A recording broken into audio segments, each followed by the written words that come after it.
ధృవ సినిమాతో పూర్తిగా కొత్త దారిలోకి వచ్చేశాడు రామ్ చరణ్.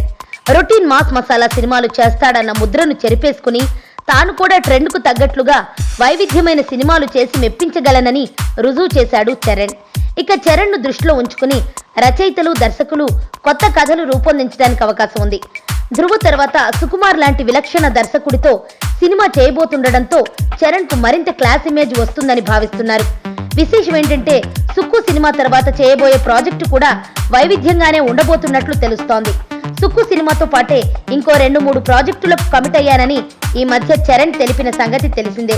అందులో ఒకటి స్పై థ్రిల్లర్ అని చరణ్ తాజాగా వెల్లడించాడు. అయితే ఈ సినిమా ఎవరితో అన్నది మాత్రం చెప్పడం లేదు. అయితే ఇది క్రిష్ దర్శకత్వంలో ఉండొచ్చన్న ఊహాగానాలు మొదలయ్యాయి.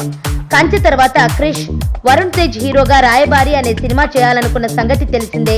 కానీ అనివార్య కారణాల వల్ల ఆగిపోయింది. మరోవైపు క్రిష్ దర్శకత్వంలో చేయాలని చరణ్ ఎప్పటి నుంచో అనుకుంటున్నాడు. ఈ నేపథ్యంలో ఈ ఏడాది రెండో అర్ధంలో వీళ్ళిద్దరూ జతకట్టే అవకాశం ఉందని, వరుణ్ తేజ్ తో చేయాలనుకున్న రాయబారినే చరణ్ తో క్రిష్ చేస్తాడని, ఇదే చరణ్ చెబుతున్న స్పై థ్రిల్లర్ అని గుసగుసలు వినిపిస్తున్నాయి.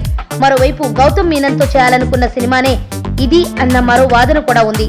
ఇంకొన్ని రోజుల్లోనే దీనిపై ఒక క్లారిటీ రావచ్చేమో.